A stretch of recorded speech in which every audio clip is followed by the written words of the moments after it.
Bonjour à toutes, bonjour à tous, bienvenue dans ce nouveau numéro de Canal Turf Info, au programme de cette édition consacrée aux courses du dimanche 19 avril 2020. Vos actualités, le programme des courses du jour, des chevaux à suivre et à jouer, et le quintet organisé en Suède sur les forums d'Arjeng, je pense que ça se dit comme ça.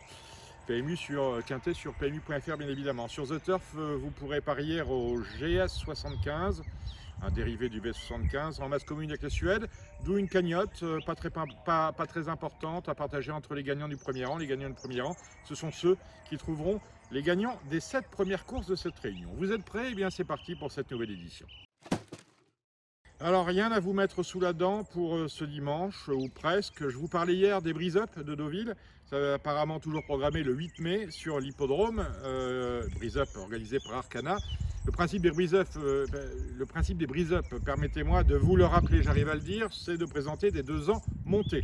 Ce sont des ventes aux enchères. Une idée pourrait être, dans le but de sauver ces ventes, de faire galoper ces jeunes chevaux sur leur lieu de pré-entraînement.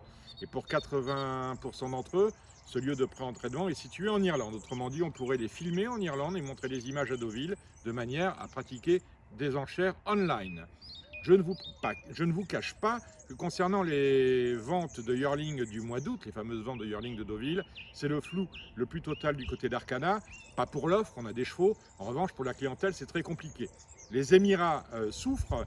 Pour ceux qui sont producteurs de gaz et de pétrole, si vous suivez un peu l'actualité, les prix ont chuté depuis le début de la crise sanitaire. Et ceux qui ne sont pas producteurs de gaz et de pétrole, je pense notamment à Dubaï, vivent des transactions internationales. Alors celles-ci sont au point mort pour les mêmes raisons. Autrement dit, on ne va pas rigoler du côté de la rue Jules Saucisse. Pour ce qui nous concerne, on nous annonce une récession à hauteur de 9% pour cette année. Alors j'ai souvenir qu'avant la crise, on nous disait qu'un point de récession, ça correspondait à 1 million de chômeurs en plus. Alors là, on nous annonce 9 points de récession, 9 millions de chômeurs. Alors bon courage à ceux qui estiment que l'on retrouvera assez vite et dans un an maximum, la totalité du chiffre d'affaires de l'activité hippique, notamment par le biais de celui du PMU. Logique, une fois que l'on sait tout ça, que tout notre écosystème semble suspendu à la réunion qu'auront mardi nos dirigeants avec les ministres du budget, de l'agriculture et de l'économie, et tant pis pour l'ordre protocolaire. Ce mardi, nous serons le 21 et nous serons alors à moins de 3 semaines de ce 11 mai, le 11 mai qui devrait signer la reprise des courses dans notre pays, mais c'est long. Alors ce dimanche, vous avez 7 réunions au menu, 2 au trot, seulement 2 au trot et 5 au galop. Ce vendredi en Suède, en Australie, aux États-Unis, en Floride, mais aussi en Norvège. Et oui, on rouvre là-bas, on remet les courses d'aplomb. Le quintet a lieu à Arjeng, je vous l'ai dit, un départ sera donné à 16h48. La réunion d'Arjeng, c'est celle du GS75, je vous le rappelle. Au total, 61 courses de 7h à pratiquement minuit.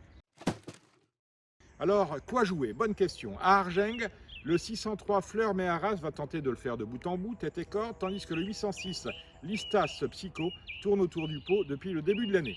À Geraldton, c'est en Australie, le 203 Invictus Domini enchaîne les bonnes sorties et devrait de nouveau très bien courir. À Jägersro, en Suède, mais au galop, le 507 Serenity Bloom, une fille de Reliable Man, n'a jamais déçu l'an passé, 2 victoires, une 2e place, et elle a les moyens de s'imposer dès cette rentrée, tandis que le 805 My Motivate Girl a montré de la qualité l'an passé en Angleterre et devrait donc les confirmer en s'imposant pour ses premiers pas en Suède. À Tampa Bay, le 309 Aren Sweet devrait confirmer ses excellents débuts.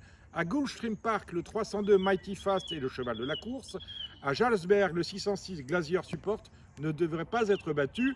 Je n'ai pas de chevaux à vous donner pour Châtillon, je le regrette, car mes pronostiqueurs ne m'en ont pas donné, tout simplement. Le quintet est organisé à Arjeng, ils sont 14, ce qui n'est pas mal pour un quintet dominical. On était habitué, vous le savez, des quintets à 12. Au départ de ce que l'on appelle le prix Estola, 9e course, des trotteurs âgés de 4 à 11 ans, sur la distance de 2140 mètres, départ volté, 2 échelons de départ.